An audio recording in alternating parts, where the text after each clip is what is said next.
The Right Side Network, bringing you the right news for the new right. I'm Jim Hoel, and I am your voice. Thank you and good evening.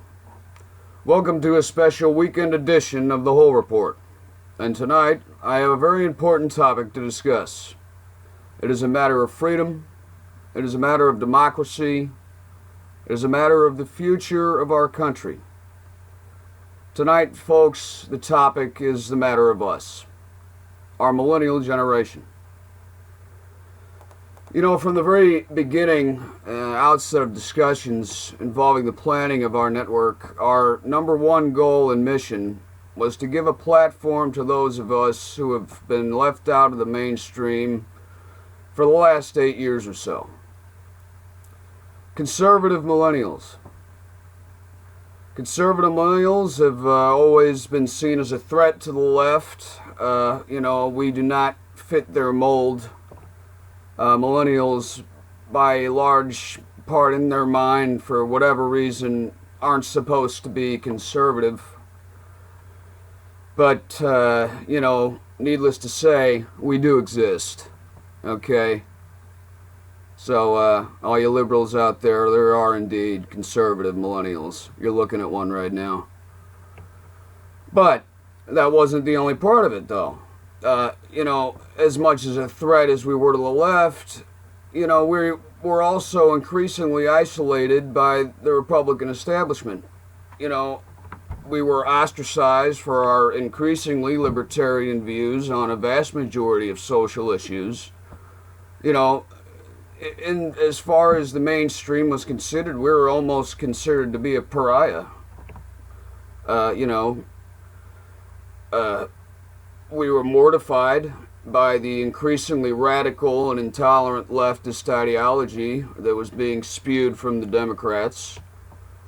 And we were outraged by the blatant refusal by the Republican Party to change or reform anything, which resulted in them losing multiple elections. So, things weren't looking good for us. We were pretty much an outlier. I had left the Republican Party in 2012 after the outrageous campaign ran by Mitt Romney. That was one time where I went to the polls casting a vote that I just knew he was going to lose.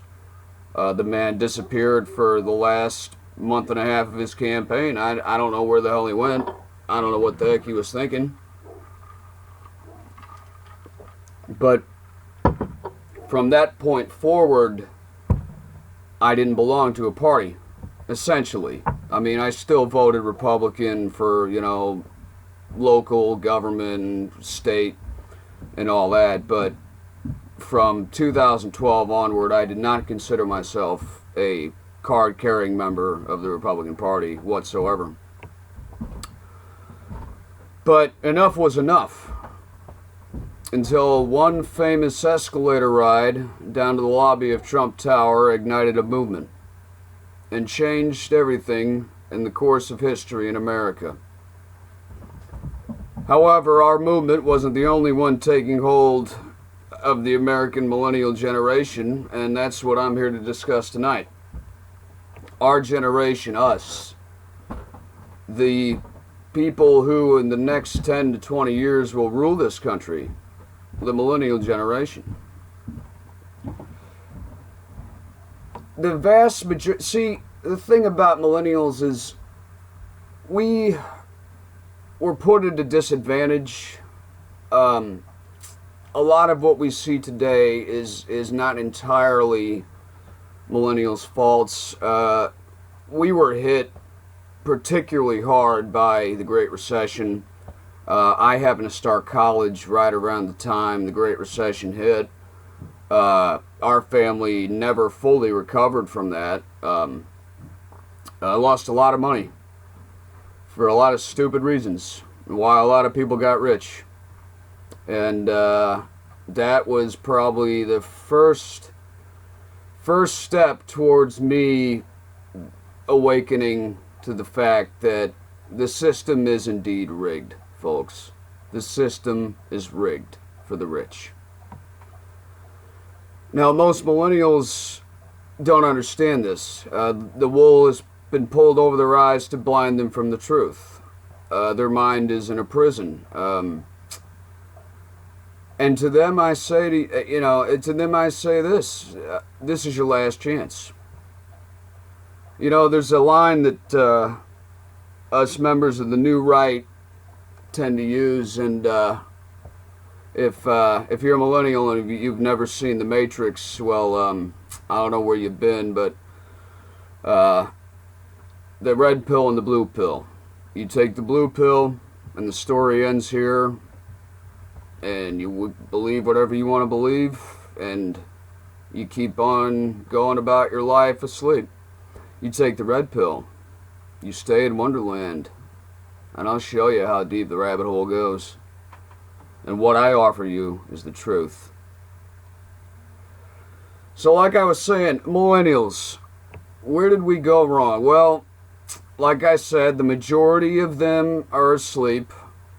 It's not all their fault. They were pretty much indoctrinated by a radical leftist ideology from a young age, and really on college campuses everywhere is just like something you'd see out of it's the college campus in the United States has become something like out of the Soviet Union. I mean, it is so far it is beyond anything that is acceptable in an institution that receives tax dollars. I mean, you might as well be sending your kids to the DNC to go to college. That's how ridiculous it is. I mean, seriously, it's outrageous. Millennials. I'm 26, so the first time I voted was 2008. That was Obama when he first ran. I voted for McCain. I didn't feel particularly good about that vote. I wasn't too thrilled with him, but I thought that he'd be better than Obama. It turned, I mean, I knew he wasn't going to win anyway, so, Obama blew him out of the water.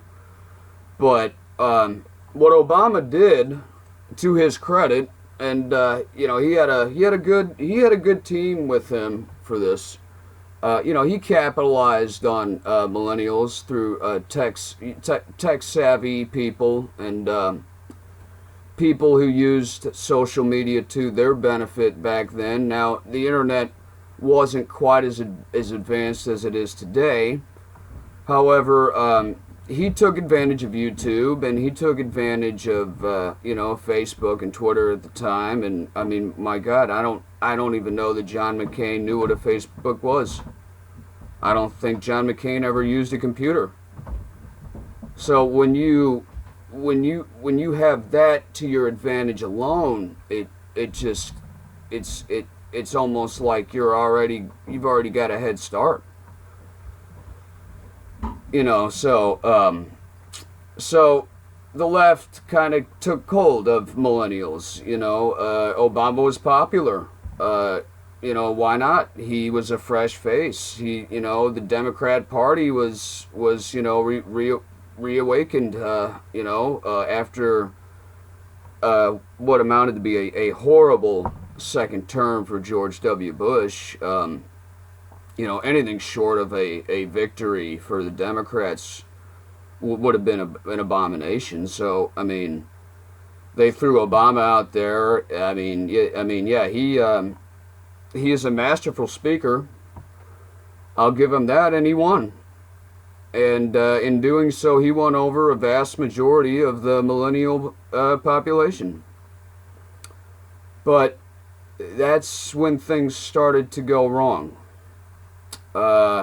They became indoctrinated by an evil and intolerant leftist ideology. They became emboldened by their social justice warrior BS and their safe spaces and college campuses, and no free no free speech, and hurt feelings and participation trophies, and whatnot.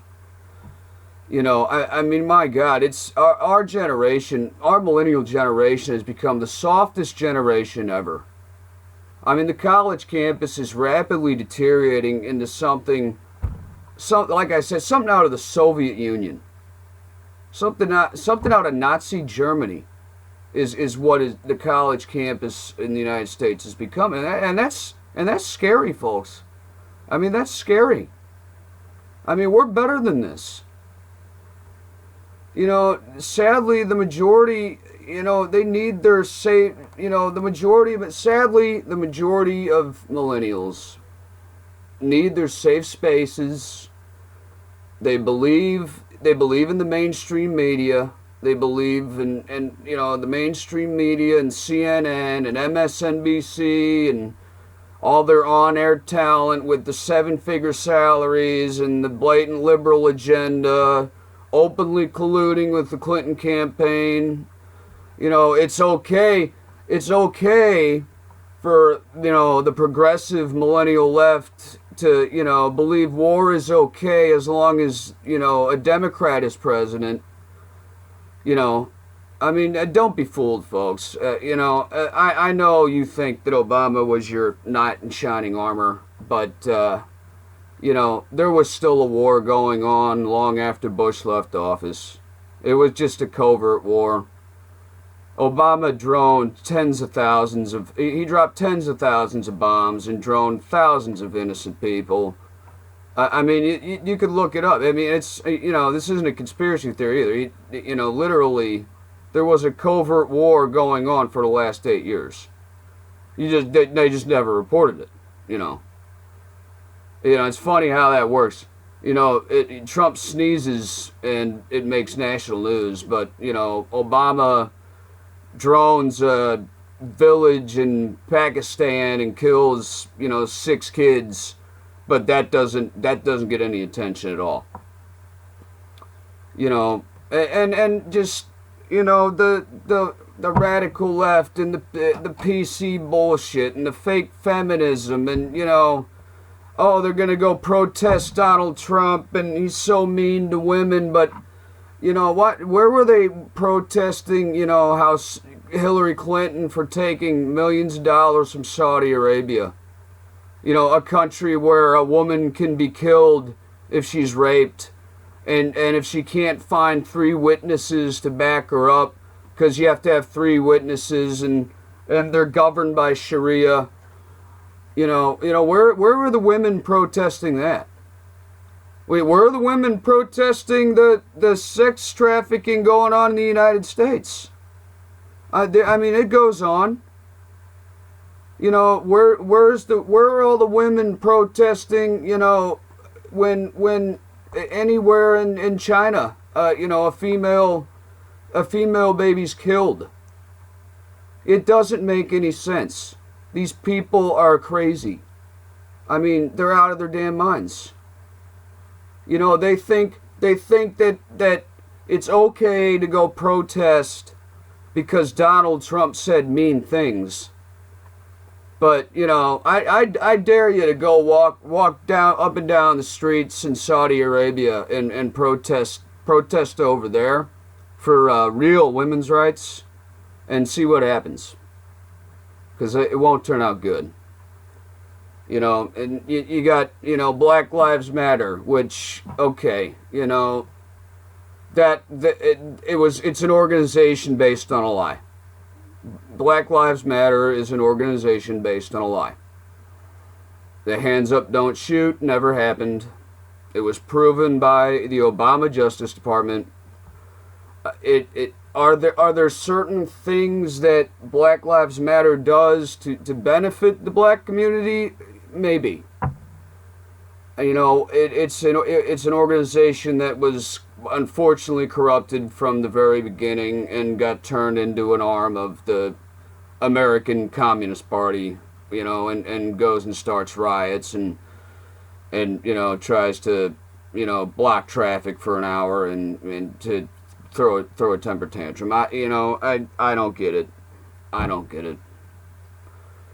And worst of all probably is the fact that the majority of millennials still believe in the two-party dichotomy. There really is no difference between the two parties, really, in all sincerity. One has a D after his name and the other has an R, and in the normal circumstance, they're both funded by the same people. They're both taking orders from Wall Street. They're not working for you, the American people. They're working for themselves and they're working for the bankers. And that's who they're serving. For about the last 50 years in the United States, there really has been no autonomous leadership. It has all been controlled leadership. Controlled by the globalists. Globalism. A bunch of multinational, multi-ethnic corporations that just pretty much want cheap labor and open borders, and they want to destroy the sovereignty of the United States. And when I say globalism, don't get me wrong, I'm not talking about the black helicopters and, detention camps like Alex Jones, but there really is true globalism in the world, and it is a danger to our democracy. It's a danger to freedom, and it needs to be stopped. I mean, look at what it's done to this country.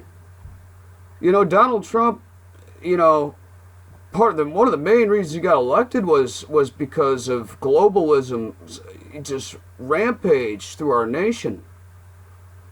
Look, when Bill Clinton signed NAFTA, that turned out to be one of the worst trade deals in the history of trade deals. And there aren't any good ones either. NAFTA wound up losing more jobs than creating jobs. It closed our factories. It decimated our auto industry. Our manufacturing gone. In less than 20 years. That's unheard of. And that's wrong. People just don't seem to understand it, and they're not awake to it, but it's true, folks. I mean, I'm telling you the truth. I mean, you know me.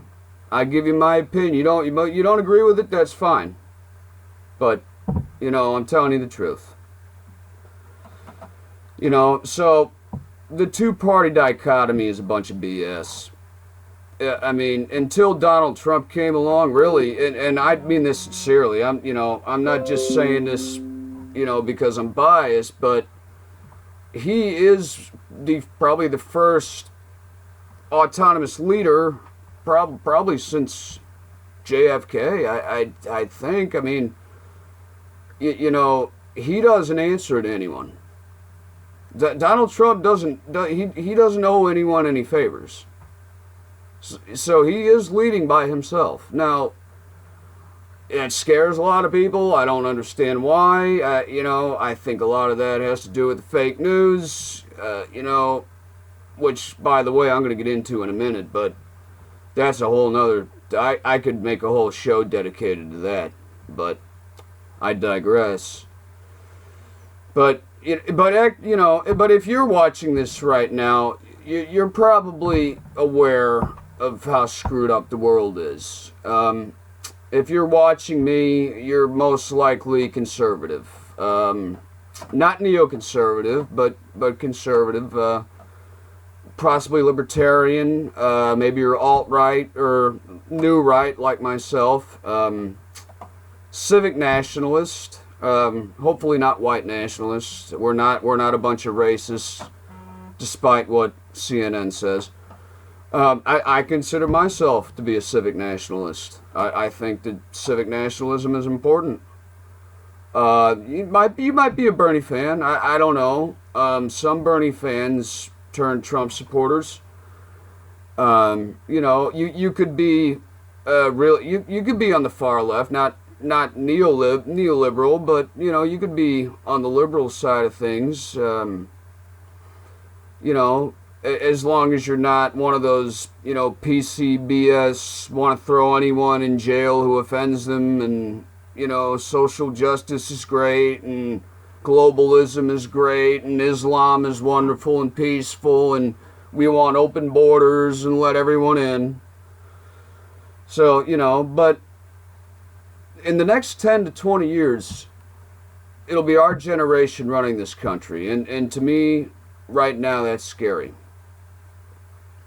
However, there is room for hope. There's been an awakening in the conservative millennial youth. More of us supported Trump than you think. I know quite a few people who all along said they weren't going to vote for him, and what do you know? Come election day, they you know who you are, but it's okay. You're with friends. You could admit it to yourself at night who you voted for. But I know you. I know you're out there. There was plenty of you. There was plenty of you. You just didn't want to admit it. I mean, I had no problem admitting it. I know the guy's not racist. I know he's not he's not sexist or racist or misogynistic or what. I mean, certainly he is no saint, and that much is clear. But he's being elected president. He's not being elected pope. So let's give him a little credit here, folks. He's doing a pretty darn good job, considering he's only been in office for about 2 months. But more of us millennials supported Donald Trump than you think. We are a rebellious, youthful, conservative movement. We're fighting the intolerant PC left and globalism. And as more of us awaken, they'll realize that yes, the world is a screwed up place, and yes, the vast majority of our government is corrupt, and the globalism is a massive failure, and it is a drain on the U.S. economy, and threatens the sovereignty of the U.S. And it's a good thing that more of you are waking up. People need to be woken up. They need to know what's going on in the world. This is important stuff. This is real important. We have, like I was saying earlier, we have not had a real, Ronald Reagan was probably the last, decent president we had. He was. At least he was truly acceptable. He was good at what he was a good president. But after that, George H.W. Bush, one-termer, who was pretty much done in for due to a extremely sharp but thankfully short recession. Bill Clinton, he had a good time, and he had a good time in the White House. He did not have sex with that woman, but he had a good time in the White House at least. He was just should be thankful that he was president during the dot-com boom. But he didn't. He signed I like I was talking about the other night.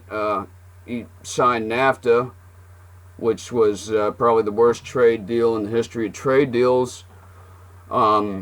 Signed a crime bill that threw thousands of black fathers into jail, leaving black youth to be, pretty much to be raised by the state. For thousands of African Americans thrown in jail for petty offenses such as smoking weed or selling drugs occasionally, but we're talking like 20, 30-year sentences. And Bill and the Clintons are the champions of African Americans. Give me a break. I mean, my God. I think Donald was right. I mean, what did they have to lose? For so long, the African American community has been taken advantage of by the Democrat Party. Completely taken advantage of. I mean, it's true. They tell them to go vote, and then I'll see you in 4 years. And in the meantime, they've decimated their communities and destroyed their dreams. And it's not right. It's not right. The failed policies of the liberals and the Democrats that have controlled these cities for 50 years, 50, even 100 years. Look at Chicago. I mean, every night it's like a war zone in Chicago. They were interviewing a guy who reported from Baghdad in Iraq, and he's more afraid to be in Chicago, parts of Chicago at night, than he was in Iraq. I mean, how is that possible in the United States of America?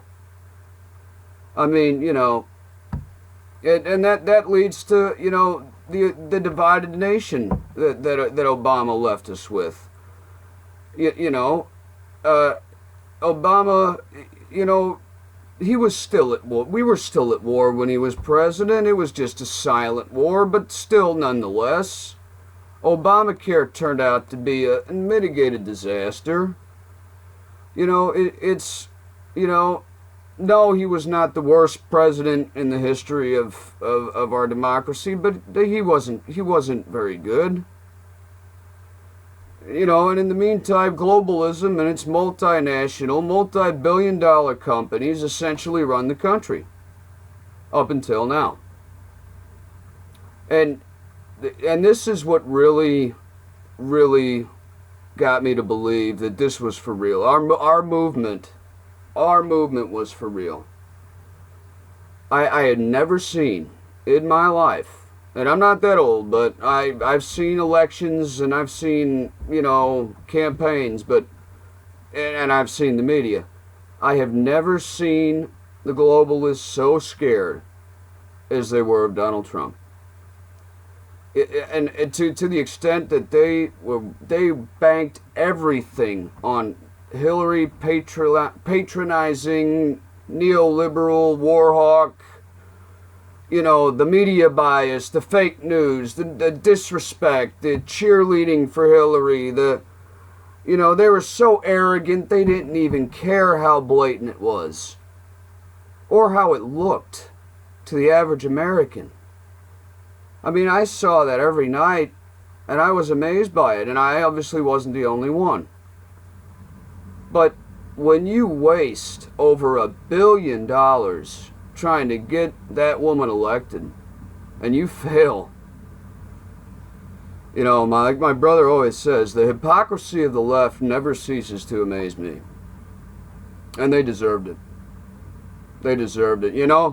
It's funny, I was talking to a friend of mine last night about this. He said that for the first, and this is true, for the first time in the history of our nation, we could have had a self-proclaimed socialist as president of this country. A socialist could have been president. And thank God they rigged the primary for Hillary, because, I don't know, there's a chance that Bernie could have won. Because the states, the Rust Belt states Trump wound up winning, Bernie won those in the primary. So, I guess we should thank the Democrat Party for handing us that election. I don't know. I mean, Trump very well could have beaten Bernie, but who knows? I mean, we won't know. That's just one of those things we'll never know. But to that effect, it's just all of it leading up, culminating in the election of Donald Trump, which gives me new hope for our millennial generation. You know, that we're all not just a bunch of lightweight candy asses who think we're entitled to a participation trophy even though we didn't win, and this social justice warrior nonsense, and you know, protesting if, you know, something, you know, protesting for some BS stuff that doesn't even make any sense. You know, the majority of these people protesting Donald Trump, they don't even know what they're protesting. I mean, seriously, if you go out on the street and you ask, they don't even know what the hell they're protesting for, and some of them are getting paid to do it. And don't let CNN or MSNBC lie, because they are getting paid. They're getting paid by George Soros. It's all there. You know, there's about 1,000 different PACs that bus people around state to state and bus them to the Capitol. They have pre-made signs. They go protest and, you know, throw, and then you get the Antifa people and they start chucking rocks at police and starting riots and breaking shit. And, you know, one final thought, and this is scary. And there's a lot of these people that are really scary. You know, they had one on the other night, and this woman, you know, these Antifa people, they want to literally throw Donald Trump out of the White House. They want to throw a duly elected president out of the White House. How the hell are you going to do that? Are you just going to, like, you know, walk right up to the, you know, the front door of the White House and drag him out? I don't think so. You know, they have Democrats already talking about impeachment. They're talking about impeachment of the President of the United States 2 months into his term when he hasn't done anything wrong. Nothing he has done is unconstitutional. I mean, he has not done anything illegal or unconstitutional. It's just not true. The court case, the Muslim, well, it's not a Muslim ban. All right, CNN can call it a Muslim ban all it wants. It's a travel ban. It had nothing to do with religion. It had to do with countries specified by the Obama administration that were known to harbor terrorists. You know, so but that still wasn't unconstitutional. Nothing Donald Trump has done has been unconstitutional, and nothing he's done has warranted any sort of impeachment hearings. In fact, it would take the Republican Party to try to do that, and if they tried, they would be pretty much they would be blowing up their own party. You know, a third to half the Republican Party would be in open revolt if they even tried something that stupid. So I'm sorry to tell you, liberals, Trump's not getting impeached. You know, you could keep wishing, you could keep fishing for the moon and the water, but Donald Trump's not getting impeached. He's here to stay. Get used to it. We got used to Obama. We made it through 8 years. Barely, but we made it. You'll get used to Trump. And come on, he's going to make America great again, you know? Give him a chance. And as far as my millennial generation goes, I hope you do wake up. I hope you do wake up, and I hope you join the fight. Join the fight to save this country. Join the fight to make it great again. Join our fight to open the eyes of every American so they can see for themselves the corruption that goes on in this nation. That our elected leaders are not really in it for us, they're in it for themselves, and they're in it for anyone that they can get rich off of. I mean, look at Wall Street. I mean, they donate most of the money to all the political campaigns, Goldman Sachs, you know, banks, you name it. They want a favor, they got it. That's how it's been in D.C. for a long time. And with Trump's election, I hope that's going to start to come to an end. Anyway, I think that does it for tonight's report. I appreciate you all listening. We will have to do this again, and we will be doing this again. I'm Jim Hoel for the Right Side Network, where we bring you the right news for the new right. Thank you, and good night.